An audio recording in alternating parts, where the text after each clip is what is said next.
Riveting content. Empowering your life. Welcome to the Sphere.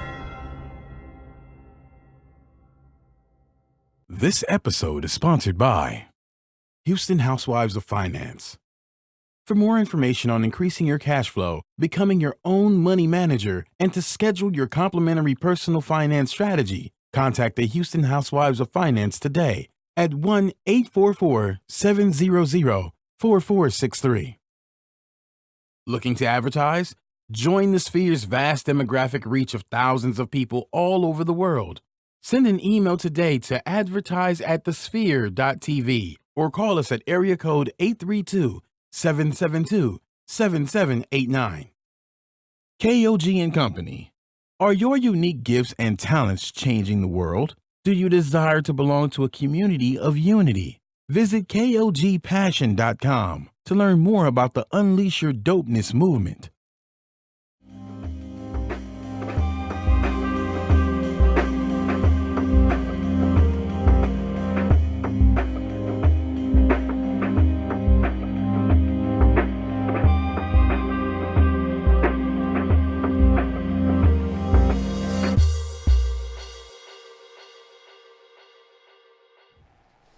Well, hello. Welcome to the Docs. I am Dr. Chandra Batiste, where we are here on the Sphere Network to educate, empower, and inform you about health and wellness topics.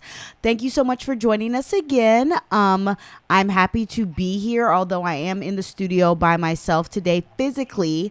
I do have a guest host that is Skyping with me, which is fantastic because Simone is off probably doing God knows what. Well, no, I actually know what she's doing. She's actually learning about business currently. And I say business. So she's in Arizona and we miss her terribly. However, we are very blessed to have somebody else in the studio with us. If you would like to follow me on any of my social media platforms, I am at hotdoc.com on Instagram and on all other platforms, Facebook, Twitter, Periscope. I'm a Chandra Batiste. I am a dentist, and so I do own my own dental practice, which is Elite Dental Wellness. It's located in Houston at the corner of Fondren and Westheimer. And to reach me there, my number is 713-789-8680. And my website is www.houstondentalwellness.com. I am very pleased that although I'm by myself physically, that we do have a guest co-host in the internet world. And we thank God for Skype because she has joined us. This is Deanna Holmes. She's joining us all the way from Chicago. She is an actual patient experience manager for health systems in Chicago. And if you would like to see what she's about, you can go to her website, which is www.parentsofpatients.com. We would like to welcome and thank Deanna Holmes for joining us. Welcome. Thank you so much for having me. I'm so glad to be a part of the show and be able to share a little bit with you and your audience about a little bit about what I do and kind of share my story about healthcare. Well, yeah, I mean, it's at least the same time zone, so we appreciate that. It's the same time zone, so it's not like you are too far away from us or too early or too late. So thank you again on your Friday evening for joining us. We typically start the show off with a hot topic, and I'm actually going to make myself the hot topic today because I am I've had my day has been very long. I have been an Uber driver for my kids today, although I don't feel like my rates are what Uber get paid because Uber at least gets paid. I've been toting them around. I put like 1,000 miles on my car today. I swear I put 1,000 miles on my car today. I got into a fender bender, so that's stressful. It wasn't my fault though, Deanna. It wasn't my fault. And Okay. luckily, I have a tank, so his car was done. My car was like, bumper's got a little scratch, but I'm still calling in my claim. But the biggest thing today is I am 7 months pregnant, which you now know. But if you are new to the show, I am 7 months pregnant. I'm expecting my third child. And I see a specialist because my daughter, I was gestational diabetes. I was gestational diabetic. My son, I had hypertension. but it wasn't preeclampsia. It was like kind of clearly I had a chronic issue. And now I go to my specialist today, and I just took my glucose, my 1 hour glucose on Wednesday. And I go to my specialist this morning, and she says, yeah, it looks like you may be pre-diabetic. You have a lot of fluid in there. So just for people who may not know, I'm not diabetic in real life. So in real life, not being pregnant, not carrying a fetus, I am 100% fine. I can eat everything I want to eat. My body is able to metabolize the sugar. However, with my daughter, my body was not able to metabolize the sugar. And so I had elevated glucose levels in my blood. And so I was put on a very strict diet in my third trimester when, Deanna, you said you have at least one child, huh? Just one. Just one. So you do remember your third trimester, I would suppose. I did not make it to I made it to the third trimester, like to the day. He was born at 26 weeks. Got you. So your baby was early. Very early, but I always tell people, even in 2017, almost 2018, it is still a miracle to have a healthy pregnancy and healthy baby. It is a miraculous feat that I don't know how we just keep doing it over and over, but we do, and it's amazing. We do. And so for those of us who know, pregnant women, I feel like almost should get, I don't say you should get carte blanche, but I feel like you should almost get carte blanche on what you get to eat. Like, you should not be restricted, and gestational diabetics are restricted. We cannot eat all the sugary stuff, and with this baby, I told my mom months ago that I've been craving nothing but cookies. Like, I want cookies. Those are sweet. Yeah. Cookies and fruit and cake. That's all I want. And so I was kind of feeling like I may have gotten this bad news. And so after I leave the specialist's office, she says from the scan that she did was that there was a lot of amniotic fluid. And what that suggests is that the baby is urinating all the time. And so I have a 3.5 pound baby currently with a whole bunch of amniotic fluid, which suggests to her that there is a chance that I'm already diabetic, because the baby is sucking up the sugar and excreting it through urine, which is one of the things we do when you come out of the womb. That is one of the signs of being diabetic, is that you have constant urination, like you just want to pee all the time. So I am sitting here like, oh God, okay, so let me wrap my mind around it. Well, then less than an hour later, I get the message through our wonderful, like I said, we are so blessed to have all this ability to always be connected, from my doctor's office that says, yeah, you failed your 1 hour glucose. And I didn't fail it like kinda. Like, I failed it like tremendously. Like, I did it the only way that I know how to do things, fantastically. So I'm now sitting here saying, okay, what am I going to do today? How am I going to manage this? Because I have a dinner to go to and I wanted to eat. I think we should be able to eat. But I'm going to have to cut this back. So you made it to 26 weeks. And did you enjoy your first 26 weeks? I enjoyed my first 26 weeks. I enjoyed being able to eat everything that I wanted to eat. But I enjoyed kind of the pampering from other people. That's what I soaked up the most. I wanted my feet rubbed, my back rubbed, bring things to me. I don't want to have to get up and go get it. So that was what I enjoyed probably the most of being pregnant. Well, I wish that my husband, and I love him tremendously. However, I've been having, like, my arches have been hurting on my feet. And I come out of the shower. I'm clean, like I'm fresh clean. And I sit on the couch and I'm like, babe, can you please rub my feet, please? He was like, haven't you been rocking around the house with no socks on?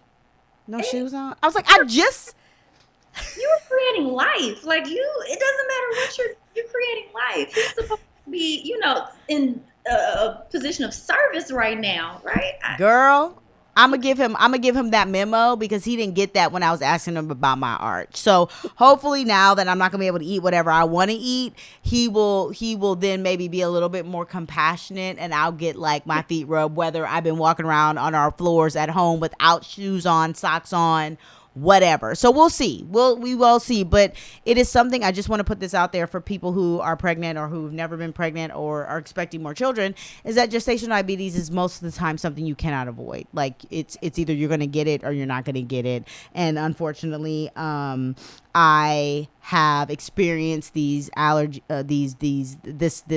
gestational diabetes before, and it was not fun. I had to prick my finger, and luckily I was never put on medicine. So I'm hopeful and prayerful that I will be able to maintain this, and that I pray that in 20 years or 10 years or my future does not hold diabetes for me, because that is another risk, and also risks my child having diabetes in her future. So y'all pray for us. Alrighty, so let's talk about thanks, boo. Let's talk about Deanna. Enough about me. I mean, I know I could sit here and talk all day about myself, but that's not what we're here for. We're here to talk about the patient experience. And the idea for me is that a lot of people are really looking for that these days. It's less about maybe per se the doctor, and if they're a good doctor, they want them to be a good doctor, but also leave them with a great experience.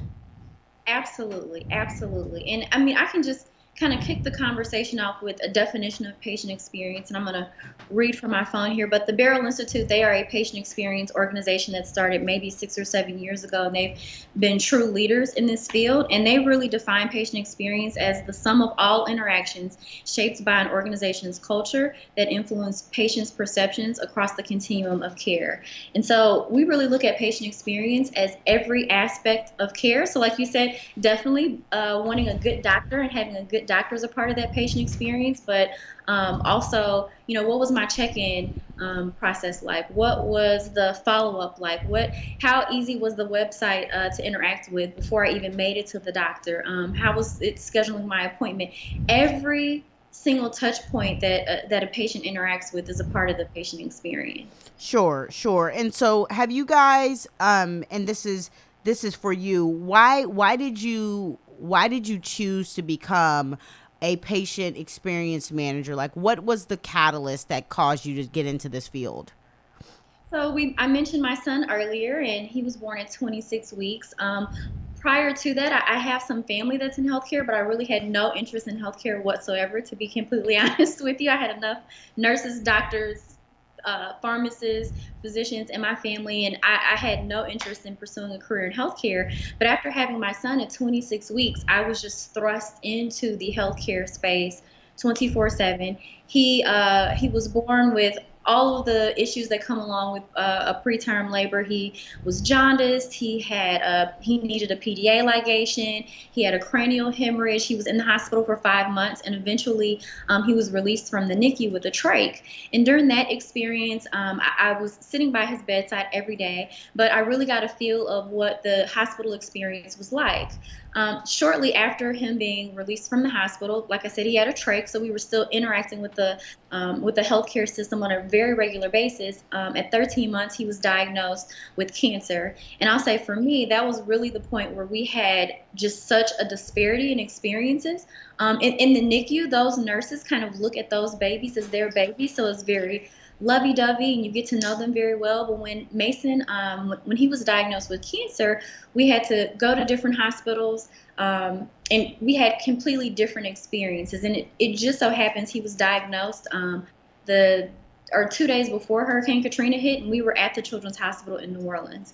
So that experience just took us for a whirlwind. And once we were evacuated from New Orleans, he had to receive care at different hospitals. On one end of the spectrum, we would have these wonderful experiences where we received care in a very compassionate, loving, patient-centered way, where I felt like I was a part of the care team, where I felt like people really loved their jobs, they loved their coworkers.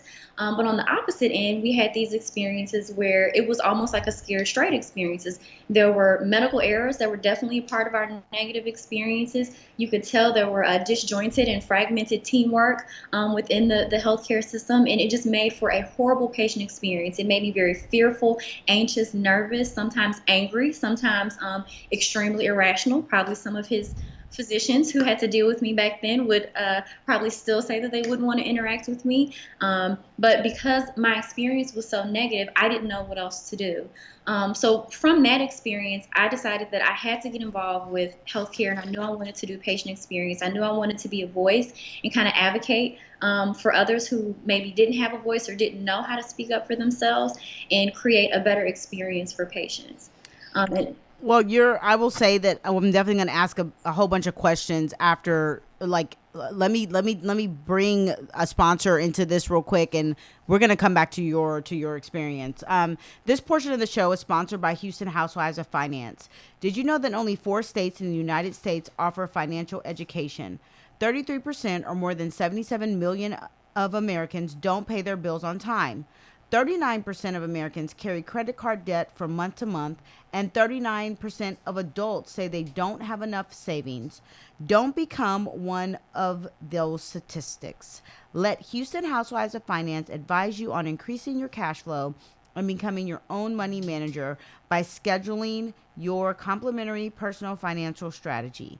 Contact Houston Housewives of Finance today at 1-844-700-4463 or email us at info@houstonhousewivesoffinance.com. Ask us how you can participate in a complimentary financial literacy workshop near you. Houston Housewives of Finance are the new faces of the new age of financial services. Okay, so Deanna, clearly you went from having a I don't know, were you a high risk pregnancy? Did anyone see this coming? no one saw it coming. I was not a high risk pregnancy at all. I was eating everything I should have been eating, exercising regularly, probably had been putting more into my body and taking better care of myself than I ever have before or since then. Mm-hmm.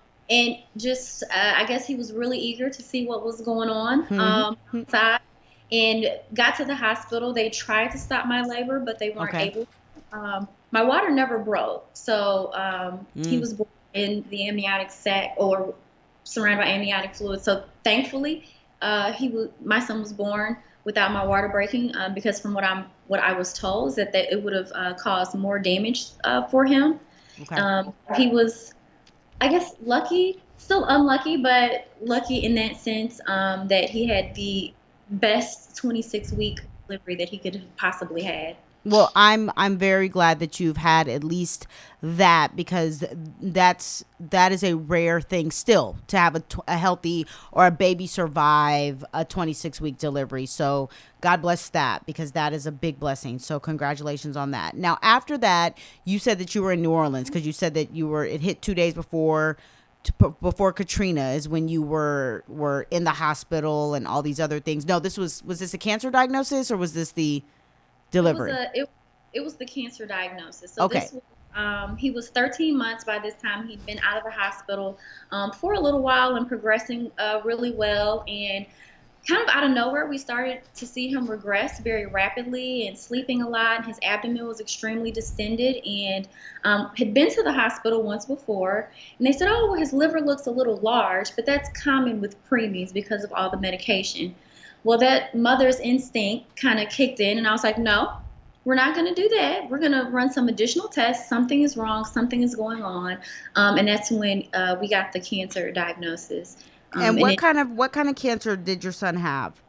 So he had stage 3 hepatoblastoma, which is it's a rare form of cancer. I think about 1 in a million kids get hepatoblastoma, and it's often found in very young children, and a lot of times by the time they find it, it is stage 3 or stage 4. Okay. So your son, and so you had a good experience while he was in the NICU, because you were saying that the NICU nurses, you felt like they treat their babies like their babies. And then you went from having a wonderful experience, patient experience, where your son was in NICU, to having a very disjointed experience when he was diagnosed with cancer, and you're having to travel and do all these other things. What do you think was the cause of that difference? Like, why do you think that once he was diagnosed with, now these people also are saving his life? Like, NICU nurses and doctors were saving his life. Oncologists and their nurses and those people were also saving his life. What do you think was the disjoint? Why do you think this happened for Mason and your particular situation? Well, I think it's a couple of different things, and I'll try not to get too technical since we're talking about my very personal patient experience. Um, but definitely, the culture of the organization makes all the difference in the world. So Okay. when you are a patient organization that invests in their employees, they live their mission and their values every day. You can see it, and the patients feel it. Whereas some of the other hospitals where he received care, their leadership team was very disconnected with what was going on. They weren't visible with the staff. The staff would show up every day just unhappy and miserable. And all of that affects the patient's experience. I mean, and it also affects patient outcomes, it affects patient safety, quality. We know that it affects all of those things. But definitely, from a patient's perspective, sometimes it's hard to really be able to judge a hospital or your care experience on quality and safety. We're not versed in some of those metrics and terminology, but I can tell you when I'm having a bad experience, when Sure. people are happy. Um, Sure. So I will say that after and I want everyone to continue to listen to this story because and what I mean now your story has turned into what you do for a living. And yeah. so people who may not be able to distinguish like you most people walk into a hospital because they need the service, right? So if you can know ahead of time what to maybe look for and things like that, and we'll get to that. So I want people to continue to listen to this. We're going to end Facebook Live now, so we appreciate everyone that has been on Facebook Live with us, and we appreciate your support. We ask that you subscribe to our show on all the major platforms, which of course include iTunes, SoundCloud, Google Play, and Stitcher. We would love to hear a review or reviews on any of the shows, and we want to hear honestly, like, give us constructive feedback. What do you want to hear? How do you want to hear it? Would you like to hear a specific type of guest, or do you have any ideas? Please send that our way. And of course, share this Facebook with your friends and family. Share this post, this live post, and the entire show with your friends and family, because this to me is something that that means a lot. All of our shows mean a lot. However, this is something that I believe patient experience can be directly correlated to how well someone can heal, and how well the family can support their loved one. And so please, by all means, share this out, because sounds like some really good information that Deanna has for us. So if you could please share it, and if you don't mind, donate to our mission to bringing enriched and inspiring content each and every week. And you can do that quite easily by going to www.thesphere.tv/donate. So thanks so much, Facebook Live viewers. We appreciate all that you do, and continue to listen on any of those platforms. All right, so for me, one of the things that and I'm a dentist, and so there is a very big difference in how I have been able to determine where my success can come from. And one of them is patient experience. Just like you were saying, wait time, follow up, how quickly were you able to get into an appointment? Were the staff treating you nicely? Now, mind you, my group is very small. I only have 5 or 6 employees. I'm not dealing with the hospital system. Okay. So hospital system, of course, is a much bigger, kind of barrel to carry, versus my smaller practice that I can see everyone doing or not doing what I'm asking them to do. And if it falls on my shoulder, then it's a little bit of accountability on me too, right? Where my office manager can say, doctor, you did not do XYZ. You are not living up to the visions and the philosophy of the practice. Fair enough, right? However, in a hospital system, I would wonder, what have you seen that you can say to these people that aren't providing that excellent patient care experience? Where and how do they make those changes? Well, I mean, it's really simple, and I work on a wonderful team of about 12 engagement coaches and consultants who work with frontline physicians and nurses every single day, and also leadership. So we coach specifically to those things, but it's every little detail, starting at sitting down when you're talking to the patient. not standing over them, making eye contact with someone. If you know clinic is kind of running behind, when you walk into the room, just saying, "Oh, I'm so sorry you had to wait. I know I'm running a little bit behind, but I'm here and I'm going to spend as much time with you as I possibly need." It's taking every opportunity to make those connections with patients that you can, and also with their family members, because a lot of times the family members end up they are the ones who end up helping to care for folks outside of the healthcare space. And they also are the ones who end up advocating for our patients.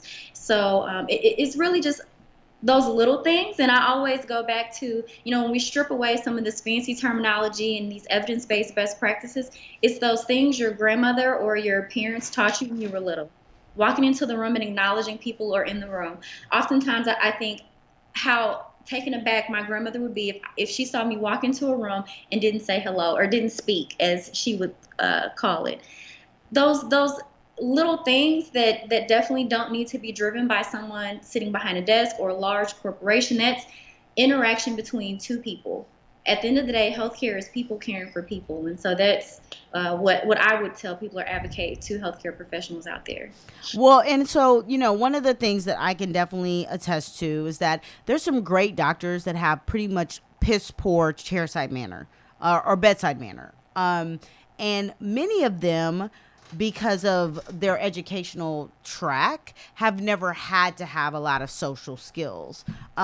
Versus, some doctors like myself, I mean, I've always been extraordinarily social, so I can talk to you about this, and this. I'm like you, like if I walk into the room, I'm speaking to everybody. I'm introducing myself to the little girl that's in the room, the mama, the daddy, the grandmother, everybody, because the one thing that I say is that if they don't like me, why would the patient like me? Why would the patient trust me? And so we in my private practice make it very, very clear that if you bring your family, they become our family too. Now, how do you coach a doctor who doesn't really have that natural knack of gab, that gift of gab, that gift of apologizing? Because the thing about that's very hard to do. And it's hard to do because most of the times when you're running behind, you're like, well, some of it's not like, and I tell my team all the time, I'm like, I'm running behind because I'm overbooked. And that's not the patient's fault. That's not the patient's fault. That's my team's fault. Or I've made a call where I've said, ooh, can you slide that patient in right here and I'll be done quickly. So it's one of those things like I apologize now. I didn't used to, but I apologize now because I realize that their time is just as valuable as mine. How do you coach these doctors and these healthcare providers to be more gracious? Because what doctors have to understand is that you're not the only one. Typically, a patient can find another doctor. So you have to treat every patient as if they are your first and last dollar. So how do you get doctors and healthcare providers to understand that? And before I get into the coaching piece, I'd also say, so there are some physicians who don't have that kind of natural tact and ability to connect with patients instantly. But I'd also say in healthcare, we have created a system that does not allow for that. So hearing you talk about sometimes you're being overbooked, certainly working with a large healthcare system, the RVUs are out of control. You got 10 minutes to see each patient, and sometimes in a very complex clinic. So we've created this space where a lot of the physicians that we deal with on a daily basis are burned out. Physician burnout is a huge issue right now in the healthcare space. I was at a dinner earlier this week and we were talking about this, and I said, well, healthcare, it's a people business. It's people taking care of people, but essentially we are now asking sick people to take care of sick people because a lot of our physicians don't have the good work-life balance. They're not taking care of themselves the way they should be, and we're expecting them to go to produce more, go harder, go faster, do more, and be nice. And it's like, okay, that's a tall order to ask someone. And so one of the things that, or one of the unique approaches that I think our team takes at my hospital in particular, we have an appreciative coaching model. So we really spend time building relationships with those physicians and that staff before we do anything else. So we don't go in just making kind of random recommendations, coming in very cavalier, saying, oh, well, you need to change this or you need to do that. We spend 6 to 8 weeks just shadowing interactions that they're having with patients, and we try to build relationships. So we try to get to know those physicians. We talk to them about their families. We talk to them about their interests outside of work, because doctors are people too. Some people may not believe that. Some patients may not believe that, but physicians, they have lives outside of the hospital or the clinic. What? Mhm. Do and some very interesting lives. So, we really try to get to know them first and we try to find out, well, what was your calling to healthcare? What keeps you coming back every day? What are you passionate about? For some physicians, it's an experience maybe they had with a family member when they were younger. For some physicians, they're really kind of researched and research focused, and they've chosen this field to collect data and do different things. So we really try to get at what's important to them and then build off of that.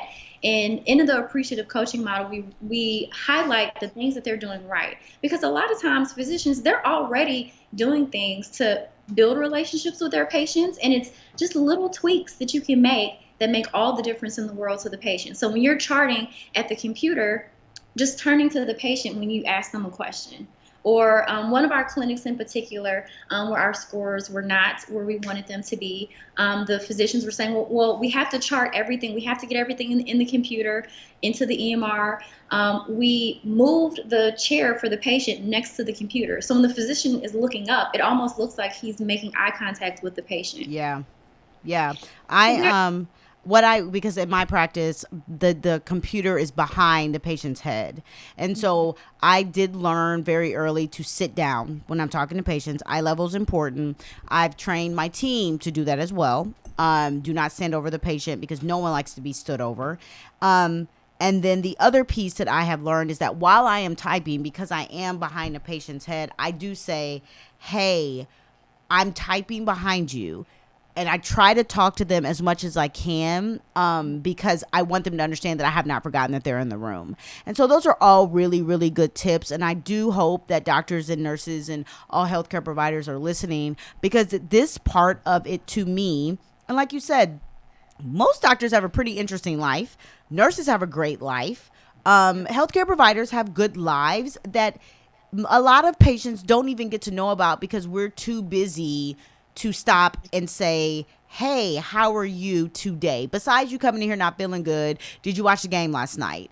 Do you did you know that such and such was going to be in concert tomorrow night? Find out their likes, find out if they have dogs or cats or where they're from or whatever. I mean, I have so much time to talk to my patients about who they are and where they came from that they end up feeling like they're part of my family. And I end up saying, so wait, your husband's from Pakistan and you're from Michigan? How'd that work? Like, it becomes a really good relationship. So let me get to the next place that you can come and do a little advertising. If you ever have a small business, right here actually is a place that you can come. This portion of the show is sponsored by the Sphere. Are you starting your business and looking for a place to advertise? Do you have a need to reach out to thousands of people across the world to build your brand or sell your product? If so, get your product placement and advertising needs handled right here at the Sphere. We offer a wide variety of content delivery platforms, including iTunes, Google Play, SoundCloud, YouTube, and Stitcher. Plus, we have a vast demographic reach within the United States, as well as modern countries across the globe. Our enriched content and inspiring dialogue, coupled with your strategic ad, is surely to hit the mark every time. Call us today at area code 832-772-7789 or send an email over to advertise@thesphere.tv. So now that we have kind of discussed what can doctors do and nurses do and healthcare providers do, what are the things that patients can do to help themselves in a situation like where you were in, where you felt like you went from like a really nurturing place with your son to a place of complete kind of chaos and disjointed information? Looking back on it, what do you think that you could have done if you would have known what you know today? What would you tell a patient that's going through that? Well, I do think there is kind of there's only so far that a patient can get alone in their experience if they're having a negative experience, if they've had an adverse outcome based on something that happened that shouldn't have happened in a hospital or a healthcare environment. Definitely, looking back, something that I wish I would have done was to reach out to patient advocates. There certainly are patient advocates that work for hospitals and health systems, but there are also independent patient advocates that are willing to help patients for little to nothing. Most patient advocates started their careers based on their own patient experiences. And so they understand the emotional place where you may be. They understand how to advocate for you. They understand they can really be a voice for you in the room when you are not in a place to be a voice for yourself. And I think looking back on some of my experiences, I should have reached out for some of those resources because I was not communicating well or appropriately or in a manner that was receptive to what I needed for my son in the moment. But I would definitely say something that I see, and I see this a lot with patients who are people of color. They don't say anything. You have a voice, use it, speak up, ask questions. Don't be afraid to ask questions. Even though I do this for a living, my own mother, she's diabetic, and I asked her about getting a pedicure one day, and she was like, "Well, I can't get a pedicure." I said, "Well, why can't you get a pedicure?" And she wasn't able to articulate to me why she is not supposed to get a pedicure. And I was like, you need to be engaged in what's going on with your healthcare. You need to be asking questions. You need to make sure you understand everything that you're being told. Right. Right? And your mom is a common example of, I feel like a lot of patients are, especially that are dealing with systemic problems that don't go away, that are chronic, not like, hey, I got diagnosed with the flu and they told me to take Tamiflu and I'll be better in a couple of days. It's the diabetic patients, the hypertensive patients, the patients who have had some sort of coronary or heart disease. What are the reasons why you are on so many medicines? What do these medicines do? Have you asked the doctor, why are you on 2 different beta blockers? What does a beta blocker? You should become just as knowledgeable in layman's terms as your doctor. And if your doctor cannot provide you the time and the patience and the information that you can understand, then in my personal opinion, and I tell patients this all the time, I say, you need to find another doctor because you're dealing with something that can kill you or make you worse if you are not doing the things that he or she wants you to do. And if they're unable to articulate it in a way that you can understand and regurgitate it back to me, then you need to find another doctor or nurse practitioner, or someone in that office should be able to explain to you all of these things. Because, for instance, my grandmother, before she passed away, she was on every medicine in the world because she had Alzheimer's and dementia. Okay. So I'm looking at these medicines and I'm like, wait, that's an antipsychotic combined with the antidepressant combined with and I'm like, why is she on all these? Because she wasn't, at this point in time, she had stopped communicating. And I was like, why is she on all of them? No one in the house could tell me why. They were like, well, she's just supposed to take that one in the morning and that one with lunch and that one. I was like, that's fine, but I need to understand why she's on all these conflicting medicines, especially our elderly patients, because our elderly patients tend to say they're the doctor, they know what they're doing, and don't ask any questions because they don't want to feel uneducated. The reality of it is that you can be the most educated person in the world, but when it comes to medicine and our bodies, it's so confusing. It's so complex. And you're a physician, so I know you understand this.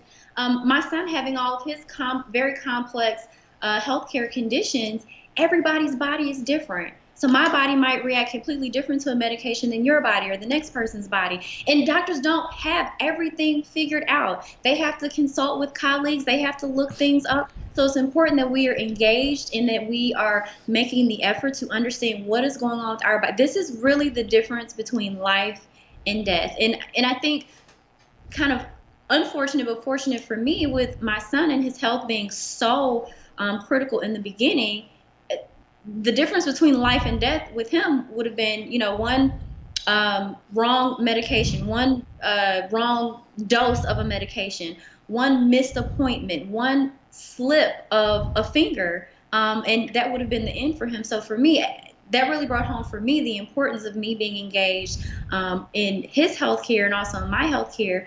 But another thing that I would say about folks that are in communities of color, having someone go to the doctor with you, having a family member be at the hospital at all times, having someone present sometimes makes a world of difference. Just having another person sitting in the room, because trust me, there are lots of healthcare professionals that know, oh, my little elderly patient, she's coming by herself. I can rush through this appointment and catch up.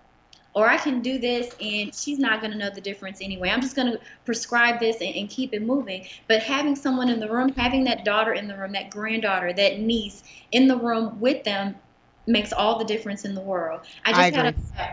I was at this dinner that I was at earlier this week. One of the folks there, he was a representative from the senior living side of healthcare, and he talked about 90% of what they do is advocating for their patients. So going to doctor's appointments with them, going to therapy appointments with them, calling health insurance companies, calling the dietitian, just helping them stay on top of everything. It's overwhelming. It is. It is. And I think that that's one of the biggest pieces with anybody. Like I'm saying, I'm not talking about an acute illnesses as well. Don't get me wrong. But these chronic illnesses that can compound on top of each other, like hypertension and diabetes, or just cholesterol and hypertension. Like these things are things that affect, the minority community in a larger percentage anyway. So how about we start talking about having your daughter in the room, or someone who at least cares enough to say, okay, first off, is this something that she could have prevented or he could have prevented? Okay, great. So now that I know that this is something that I'm just not destined to get, I can be an advocate for myself. So I'm learning, as well as I'm sitting in this room with my mother or my father, how this happened. Why did it happen? What are the causes of it? How can we help her get better, whether it's holistically? Like, I don't want my mom on 17 different medicines if she doesn't need to be on 17 different medicines. These are the things. And the other thing, don't take your hot-headed cousin or your hot-headed daddy or your hot-headed mama to the hospital with you, because the reality of it is that in most cases, I cannot speak for all, but hospitals and healthcare providers are here to help you. So even if you have questions, if they are approached in the right way, in the right tone, and you're giving the doctor and the healthcare professionals opportunities to answer them, take the person that's going to be the most patient with you. Don't take that person that's going to cuss out the nurse because you waited 3 extra minutes. That does not help your situation. Like, now we all know that when our loved ones get sick, it's scary, it's stressful. You want them to be helped immediately. You want to take their pain. We all do. However, in this patient experience and in the doctor's experience, bring that person that's going to be like, okay, my mom is upset. I'm going to be the voice of reason here. Help us help her. And so these are all the things that I think you and I would both agree with in this element. Let's talk about Cog and Company, because this is one of my favorite ads that we have right now. This portion of the show is actually sponsored by KOG. Sorry, KOG and Company. Are your unique gifts and talents changing the world? Unleash Your Dopeness is a people empowerment movement built to encourage the masses to operate outside of their fears and have the gall to recklessly pursue their dreams and passions in life. Join thousands of others as we unlock the greatness that dwells inside. Shop dope gear at kogpassion.com. That's kogpassion.com, and use coupon code DOPE because it's dope for 10% off exclusive Unleash Your Dopeness apparel. Act now, sizes are selling out fast. So I think with those bits of advice, Deanna, that you've been giving, I think we can really take these people who have maybe having bad experiences and giving them the confidence to either pull out the good out of their providers at the moment, or have the courage to move on and find someone else. Because those are your options. I mean, in some of these small towns, you may not be able to do that easily. However, your healthcare provider owes you the time that you are allowing them to help you, they owe you that time to talk you through things, to be patient with you. I have so many patients that cry the whole time that they're in the office, and I actually I actually know this ahead of time. I'm okay with that, and we block out the extra time. You don't get to have a day where you come in and you need to cry that whole day, that I say, ooh, today's not the day. Yes. These are things that you have to learn. Now, once again, I'm in a private practice. It is smaller, so I learn quicker. Our learning curve is much shorter. And I'm a dentist, so really dentists are on every corner in Houston. And so you have to do that as a dentist. You cannot be like, ooh, girl, you upset today because you real nervous? Today, I only got an extra 5 minutes. Yes. So those nervous patients get that extra time. Those nervous patients are blocked out for a little bit more time. I have a patient right now that when she comes, there's nobody else on the schedule. Like the entire hour that she's with me, there is nobody else on the schedule because she requires my undivided attention. And it's not that she pays me more money for that. But her daughter sees me, her granddaughter, all these people, because they're like, you are taking care of my mother in they don't know that. They don't know why I'm able to sit down with her for an hour and not leave her side. But they know that that's what I do. And so I'm not saying I'm the best at this. I have learned and I'm still learning and I mess up all the time. I can say that one of my biggest weaknesses, Deanna, is follow-up. It's very hard for me to call every patient. And that is a very hard thing to do. And that means that I am failing in that area. And as a doctor, I would love to be able to call every one of my patients that I have given a shot to and check on them within 24 to 48 hours. It is something that I strive to do, and that is a goal of mine. So I'm appreciative of this conversation because it makes me aware of some of my flaws. So I will work on that because there's enough time in the day. We won't say that you're failing at it. We will just say there is a room for growth. Yes, room for growth, room for improvement, and I can tell you, just from some of the research we're now kind of getting out of the patient experience space, whether it's the doctor or another person of the care team, that follow-up phone call definitely makes a difference in how patients rate you or at their likelihood of recommending you to someone else. So yeah. And I'm actually considering that. Literally, I'm texting my office manager right now. Don't judge me. About how we need to get one of my new interns to do this for me because I do believe that every time I've ever called a patient, even when it's something as simple as just a feeling, the patient still feels like, oh my God, you called me. Thank you so much. I'm doing so great. Or even if they're not and they have questions, they're like, hey, am I supposed to still be sensitive? And I'm like, that's completely normal. They don't remember that I told them that it's normal in their appointment.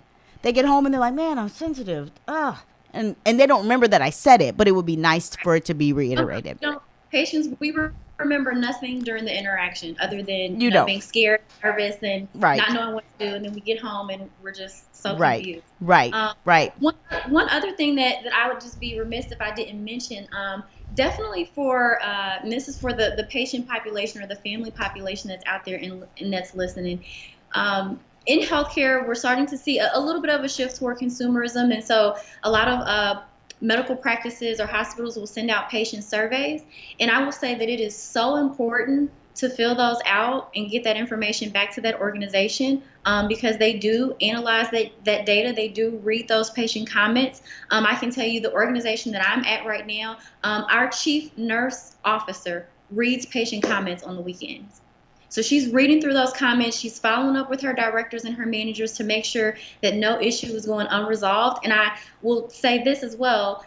In communities of color, we are so underrepresented in that space. We don't send surveys back. We don't give people our feedback. We're so afraid that somebody's going to be mad at us and, not treat us right the next time, and not saying that fear is not coming from, is not warranted or not coming from the right place, because we all know of things that have happened with communities of color as far as the healthcare system is concerned. However, in order for us to make changes in healthcare that are going to make a difference for us, we've got to use our voice and take those opportunities to share what our experiences are like and share what we want to see change or share what we want to be different in the future.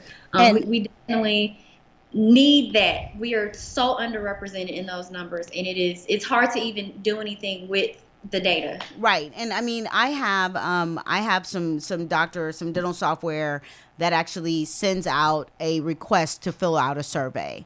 And every day, I mean, out of the surveys, every time a patient comes in, they get that survey. It doesn't matter if they're coming in and we saw them for 3 days, they're going to get it 3 days in a row. And of course, they can ignore it or whatever. But it is very nice to get the constructive feedback, because the moment that a patient says something about it, and it could be something that I've said 1,000 times to my administrative assistant, can you not do this? Please, can you stop? But as soon as they see that a patient has noticed it, they change their behavior.